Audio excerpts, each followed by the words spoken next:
धनिया और राहुल की मुलाकात कॉलेज के पहले दिन हुई थी। दोनों अलग अलग शहरों से आए थे, लेकिन उनकी आंखों में एक पहचान सी थी। धनिया भोपाल की रहने वाली थी, कि राहुल मुंबई से था। कॉलेज का पहला दिन हमेशा खास होता है, और उस दिन पूरा कैंपस नवयुवकों से खचाखच भरा था। धनिया और राहुल की क्लास भी साथ में थी। जब वे पहली बार मिले, राहुल की हंसी और धनिया की मासूमियत ने दोनों को एक दूसरे की ओर खींच लिया। पहले कुछ हफ्ते केवल पढ़ाई, पेशेवर बातें और सामान्य दोस्तों की तरह गुजरे, लेकिन धीरे धीरे उनके बीच की दीवारें गिरने लगीं। कॉलेज के प्रोजेक्ट्स में काम करते हुए वे दोनों अक्सर लाइब्रेरी में एक दूसरे से मिलते।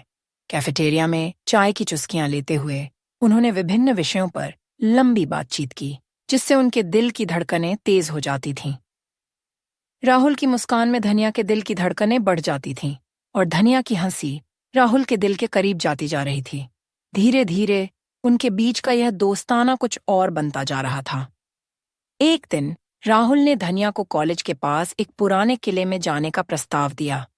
किला शहर से दूर एक पहाड़ी पर बसा था, जहां से पूरे शहर का नजारा अद्भुत दिखता था। राहुल ने धनिया से कहा, आओ, हम दोनों वहां जाएंगे। शायद हमें कुछ समय के लिए खुद को जानने का मौका मिलेगा।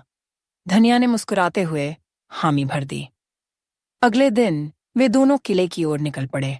वहां की ठंडी हवा और खूबसूरत नज़ारे उन्हें और करीब ले आए। किले की पुरानी दीवारों पर बैठे हुए राहुल ने धनिया से कहा, धनिया, मैंने तुम्हारे साथ जो वक्त बिताया है वो मेरे जीवन का सबसे खूबसूरत वक्त रहा है।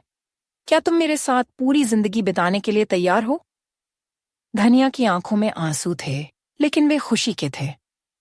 उसने कहा, हाँ राहुल, मैं भी तुमसे बहुत प्यार करती हूँ। तुम्हारे बिना मेरी जिंदगी अधूरी है। उनके प्यार की कहानी पूरे कॉलेज में फेमस हो गई। सब उन्हें आदर्श मानते थे। एक दूसरे की साझेदारी और समर्पण ने उन्हें और मजबूत बना दिया। कॉलेज खत्म होने के बाद राहुल और धनिया ने साथ में अपना करियर बनाने का फैसला किया। उन्होंने एक छोटी सी कंपनी शुरू की और धीरे धीरे इसे सफल बना दिया।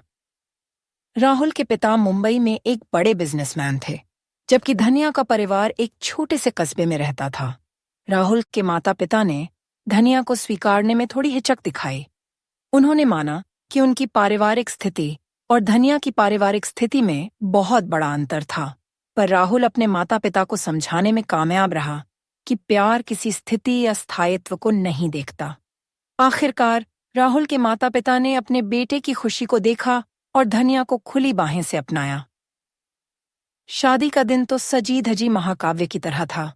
सुंदर सजी हुई मंडप, दोस्तों और परिवार का समागम और हंसी मजाक से भरी हुई रात। सबकी आंखों में खुशी थी, लेकिन सबसे ज्यादा खुशी राहुल और धनिया की आंखों में थी। उनकी शादी का दिन पूरे शहर में चर्चा का विषय बन गया। राहुल और धनिया का प्यार सच्चा और अनंत था, और उनकी कहानी ने ये साबित कर दिया कि प्यार में कोई बाधा नहीं होती। शादी के बाद दोनों ने अपने अपने करियर को नए आयाम दिए। राहुल ने एक बड़ी मल्टीनेशनल कंपनी में शीर्ष पद हासिल किया, जबकि धनिया ने अपनी खुद की डिजाइनिंग कंपनी खोली। वे दोनों अपने जीवन में जितने भी उतार चढ़ाव आए, उन सभी से मिलकर सामना किया, और हर दिन उनका प्यार और गहरा होता गया। बिजनेस और पारिवारिक जिम्मेदारियों के बीच भी उन्होंने कभी अपने प्यार को कम नहीं होने दिया। राहुल जब ऑफिस से थके हुए घर आते थे, तो धनिया उनके लिए हमेशा ताजगी भरी चाय लेकर हाजिर रहती, और धनिया की कंपनी में जब कभी भी कोई नई डिजाइन बनती, वह सबसे पहला प्रोडक्ट राहुल को ही भेंट करती। एक बार उन्होंने एक खास जश्न मनाने का फैसला किया। उनकी शादी की 5वीं वर्षगांठ पर राहुल ने धनिया को उनकी कॉलेज के पास वाले पुराने किले में फिर से ले जाने का प्रस्ताव दिया। इस बार किला और भी खूबसूरत लग रहा था। राहुल ने पैसे खर्च करके उसी जगह एक छोटा सा डिनर अरेंज कराया था।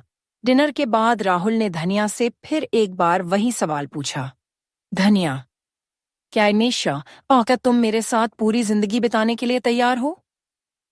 और धनिया ने फिर वही जवाब दिया, हाँ राहुल, मैं भी तुमसे बहुत प्यार करती हूँ। उनकी कहानी सिर्फ एक रोमांटिक कहानी नहीं थी, बल्कि एक प्रेरणादायक यात्रा थी, जिसमें सच्चे प्यार और समर्पण की शक्ति को दिखाया गया।